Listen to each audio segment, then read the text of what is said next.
오늘의 10분 말씀. 히브리서 2장 10절부터 3장 6절입니다. 3장 1절 한 절 읽겠습니다. 그러므로 함께 하늘의 부르심을 받은 거룩한 형제들아, 우리가 믿는 도리의 사도이시며 대제사장이신 예수를 깊이 생각하라. 구약에는 다양한 리더들의 직책이 등장합니다. 선지자, 제사장, 사사, 왕, 그리고 예수님 시대로 넘어와서 사도들, 제자들 등 여러 가지 직책들이 등장합니다. 그리고 우리는 신학적으로 이 모든 직책들을 구분합니다. 하지만 결국 이 모든 직책들은 예수님의 그림자입니다. 온전한 선지자는 예수님이시고 온전한 제사장 또한 예수님이 되십니다. 온전한 사사, 온전한 왕, 온전한 하나님의 아들은 오로지 예수님 한 분뿐이십니다. 오늘 본문은 그것을 드러내고 있습니다. 그러므로 성경은 예수님을 놓치는 것은 전부를 놓치는 것임을 저와 여러분들에게 가르치고 있습니다. 예수님을 놓치는 것은 수많은 선지자들 중 한 명을 놓치는 것이 아닙니다. 전부를 잃어버린 것입니다. 구약의 수많은 선지자, 제사장, 사사, 왕들의 이름들은 기억하지 못할지언정 예수님만큼은 놓치지 말아야 할 것을 강조합니다. 오늘 본문은 두 부분으로 나눌 수 있습니다. 첫 번째, 대제사장 되신 예수님. 두 번째, 그 예로 모세보다 월등하신 예수님을 드러냅니다.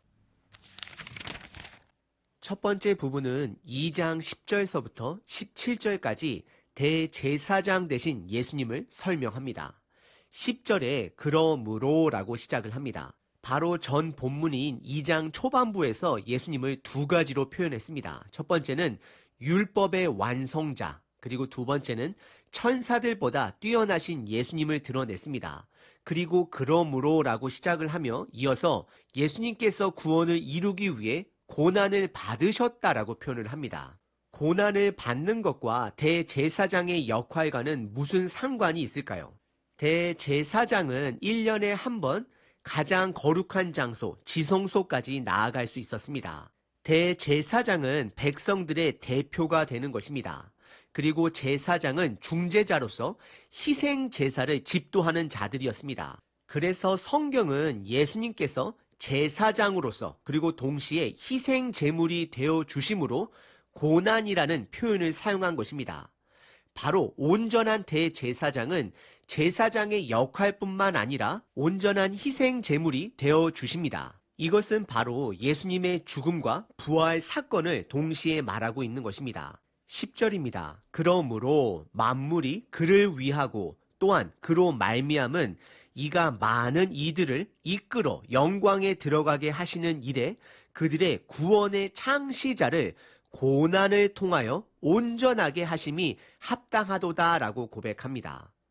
그리고 이어지는 11절서부터 13절까지는 예수님과 그를 믿는 자들은 하나됨을 강조합니다. 그래서 11절에 보시면 예수님을 거룩하게 하시는 자, 그리고 믿음의 사람들을 거룩하게 입음을 받은 자들이라고 표현을 하며 둘 다 한 근원에서 난 자다라고 성경은 표현하고 있습니다.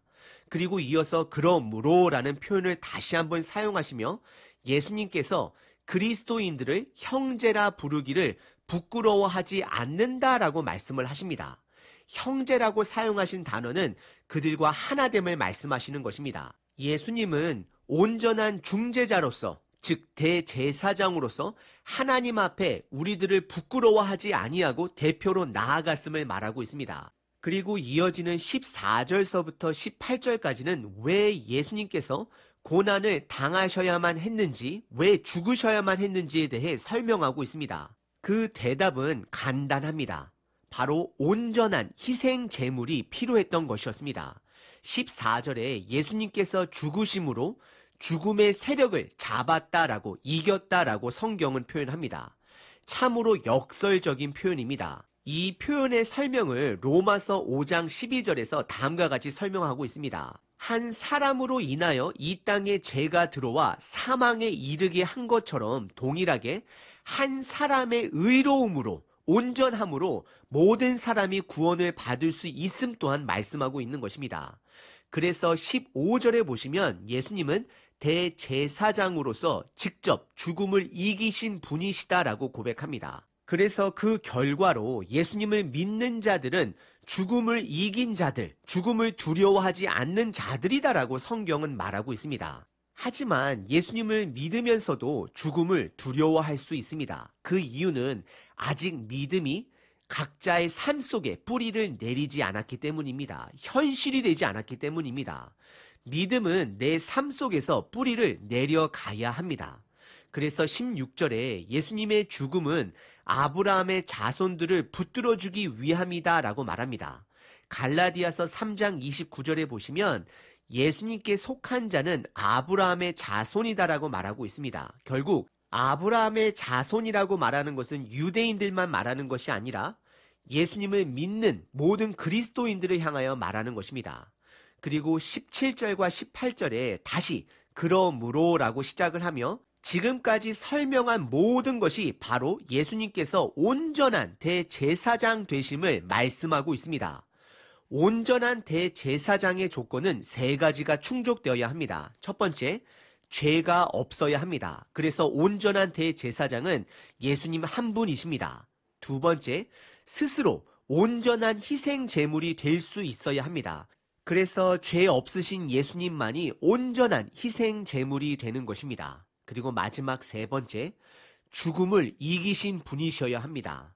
예수님은 십자가 위에서 죽으셨지만 죽음을 이기신 분이십니다. 그래서 예수님만이 온전한 대제사장이 되는 것입니다. 오늘 본문의 첫 번째 부분은 대제사장 되신 예수님을 드러내고 있습니다. 오늘 본문의 두 번째 부분은 3장 1절서부터 6절까지 대제사장의 예로 모세를 비교하며 모세보다 뛰어난 예수님 되심을 말씀하고 있습니다. 성경 인물 중 여러 가지 직책을 가진 자들은 그다지 많지 않습니다. 모세와 사무엘은 최소 3가지 직책을 가진 자들이었습니다. 모세는 하나님의 말씀을 대언하는 선지자였습니다. 그리고 아론과 그의 자손들에게 제사를 가르쳐준 대제사장이었습니다. 그리고 하나님과 이스라엘 백성 사이에 중재자 역할을 하는 예수님의 그림자였습니다. 그래서 3장 1절에 그러므로라고 시작을 하며 대제사장의 예가 되는 모세를 들고 있습니다. 저와 여러분들에게는 당연히 예수님이 모세보다 월등한 분임을 너무나도 잘 알고 있습니다. 하지만 히브리서가 쓰일 당시 그리고 지금도 유대인들은 예수님이 모세보다 월등함을 인정하지 못하고 있습니다. 그래서 3장 1절에 예수님을 2가지 직책으로 표현합니다. 첫 번째는 사도이고 두 번째는 대제사장 되신 예수님이라 표현하고 있습니다. 그리고 그 예수님을 기억해야 됨을 말씀하고 있습니다. 그리고 이어서 3장 2절서부터는 모세와 예수님을 본격적으로 비교합니다. 둘 다 하나님의 집을 지은 자로 시작을 하고 있습니다. 여기서 말하는 하나님의 집은 하나님의 나라를 말하고 있는 것입니다. 하지만 분명한 차이가 있음을 말하고 있습니다. 첫 번째는 5절과 6절에 보시면 모세는 하나님의 종, 일꾼이지만 예수님은 하나님의 아들 되심을 드러내고 있습니다. 그리고 두 번째는 3절에 모세의 영광은 단지 이집트의 노예가 되었던 이스라엘 백성들에게 자유를 인도한 자이지만 예수님은 죄에서 자유를 주신 분이심을 드러냅니다. 그리고 세 번째는 모세는 율법을 집행한 자이지만 예수님은 율법을 완성한 자됨을 말하고 있습니다. 즉 모세는 정죄하는 자이지만 예수님은 생명을 주는 자 되심을 말하고 있습니다. 그리고 마지막 네 번째는 모세는 범죄한 자이지만 예수님은 결코 범죄하지 않은 온전한 자 되심을 말하고 있습니다. 결국 6절에 보시면 예수님은 하나님의 아들로서 우리의 죄를 해결해 주시고 하나님 나라의 소망을 주신 분 되심을 말씀하고 있습니다. 오늘 본문의 두 번째 부분은 예수님을 온전한 대제사장의 예로서 율법의 아버지인 모세보다 월등한 분이심을 드러내고 있습니다. 오늘 본문에는 저와 여러분들이 기억해야 될 키워드 3가지가 있습니다. 첫 번째는 고난입니다. 예수님은 죽음을 이기신 분이십니다. 그래서 저와 여러분들도 죽음을 두려워하지 않고 고난을 두려워하지 않고 담대하게 소망을 품고 살아갈 수 있는 것입니다. 두 번째 키워드는 형제입니다. 예수님과 우리는 하나가 됩니다. 내가 예수님 또는 그분의 가르침을 부끄러워하지 아니하면 예수님 또한 마지막 날에 우리들을 부끄러워하지 않으실 것입니다. 마지막 3번째 키워드는 대제사장입니다. 예수님은 저와 여러분들의 온전한 대제사장이 되어주십니다. 유대인들이 가장 우러러보는 모세보다 예수님은 월등하신 온전한 대제사장이 되어주십니다. 우리는 모세를 기억하지 못해도 괜찮습니다. 선지자나 왕들을 기억하지 못해도 괜찮습니다. 하지만 예수님은 반드시 기억해야 합니다. 왜냐하면 예수님은 전부가 되시기 때문입니다. 오늘 하루 우리 삶 속에 물질이 없을 수도 있습니다. 건강이 없을 수도 있고 때로는 기쁨이 없을 수도 있습니다.